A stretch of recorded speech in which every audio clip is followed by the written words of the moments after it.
Hello everyone. Myself Netravati KV, Assistant Professor of Commerce, Government First Aid College, Mulgun, Gadag District. In this video, I am going to cover a small topic from the subject Business Environment. The topic I am going to cover is Economic Reforms and Impact of Economic Environment on Business from the chapter Economic Environment. Learning objective of this particular video is to make you to understand about the economic reforms and impact of economic environment on business. After going through this particular video, you will be able to understand economic reforms and impact of economic environment on the business. Firstly, meaning of economic reforms. Economic reforms refers to the set of economic policies directed to accelerate the pace of growth and development. Economic reforms is also called as new economic policy of economic liberalization. Need for economic policy or economic reforms. High fiscal deficit, balance of payment crisis, fall in foreign exchange reserve, inflationary spiral, poor performance of public sector undertakings, etc. Features of economic reforms, a new economic policy are liberalization, privatization, globalization, market-friendly state, modernization, new public sector policy, financial reforms, fiscal reforms. Firstly, liberalization. Economic reforms liberalized economy from rigorous procedures and restrictions. Privatization. More encouragement is given to industries in private sector. The industrial policy 1956 reserved 17 industries for public, but this list is reduced to 8 in economic reforms. Globalization.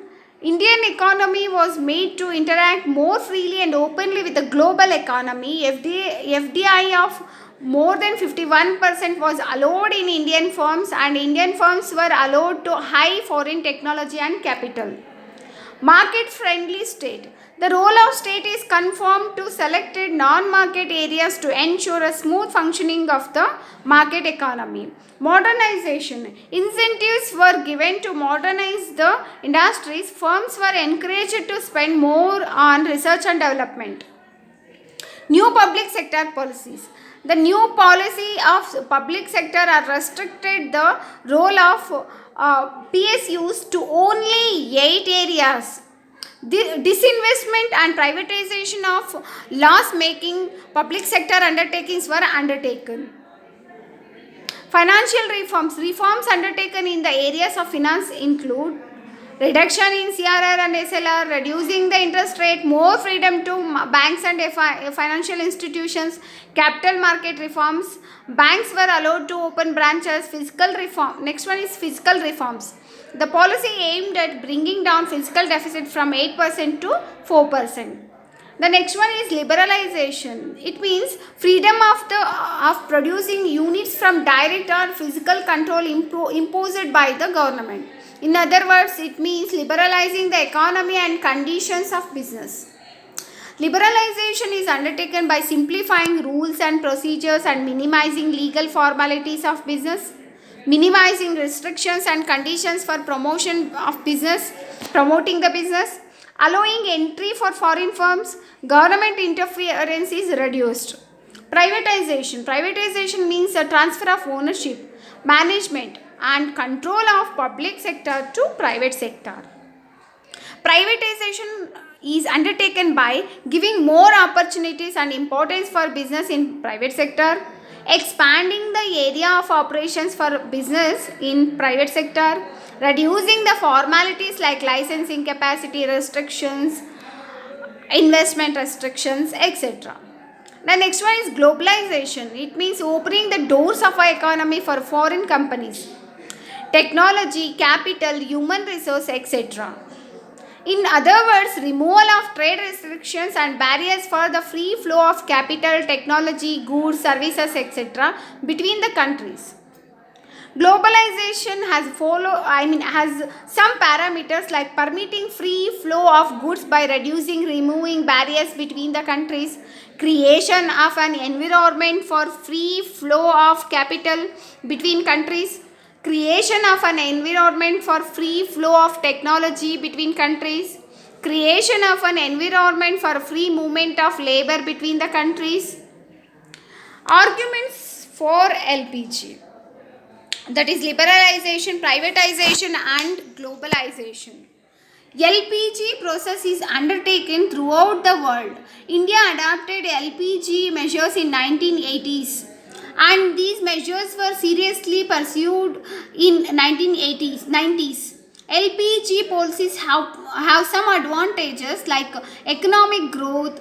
The measures of LPG are undertaken to achieve economic growth. Economic growth rate of India before 1980s was in the range of 5%. The policy makers wanted to achieve the growth rate of 10%, which is possible when initiatives of LPG are seriously undertaken. And next one is competitiveness. Indian economy can be made globally competitive through LPG measures. These measures will give more freedom and fewer restrictions to the private sectors. And the next one is reduces poverty and inequalities. LPG will create more employment. It gives more job opportunities through the increase in business activities. This will help to reduce the poverty and inequality. Efficiency and profitability of public sector. Dependence of public sector undertakings on government is reduced. Public sector undertakings are allowed to raise finance on their own from the market and social problems. Development of SSIs. LPG policies have given more incentives and opportunities to SSIs, small scale industries. And the new industrial policy has increased investment limit in SSI, that is small scale industries, to 100 lakhs. And the next one is contains fiscal deficit. Fiscal deficit of India was in the range of 8% of GDP. It was aimed to bring it down to 4%. Physical reforms measures like reducing subsidies, control over public expenditure, etc. Control over inflation. Inflation means too much money chasing few goods. Double digit inflation, that is inflation rate more than the 10%, is considered as dangerous and harmful for the economic development and growth. And the next one is arguments against LPG. It is argued that LPG policies favor developed nations. Some arguments against LPG and its identified drawbacks too. The first one is loss of economic sovereignty. LPG policies leads to competition between the domestic business and MNCs. It leads to problems. It creates some problems between the countries. The next one is dependence on foreign capital and technology. Developing nations have to depend on technology and capital of developed nations to achieve economic development. The next one is policies under pressure of IMF and World Bank. It is decided that developing countries initiate LPG policies under the pressure and dictates of institutions like IMF and World Bank. Developed countries dictate economic policies of developing countries. Encouragement to Western culture. There is strong opposition to LPG that they destroy domestic culture and encourages culture of consumerism. And the next one is lack of social commitment. Policies of LPG are more favorable to rich countries, thereby creates a lack of social commitment. The last one is disregard rural economy. LPG policies give more stress and importance to urban economy. The problem of rural people and society are neglected. References which helped me to make this video are Business Environment textbook written by K.D. Pasavar sir, Business Environment textbook written by Dr. M.L. Guledgud and Professor S.L. Guledgud sir, and some information I collected from the Google. Thank you.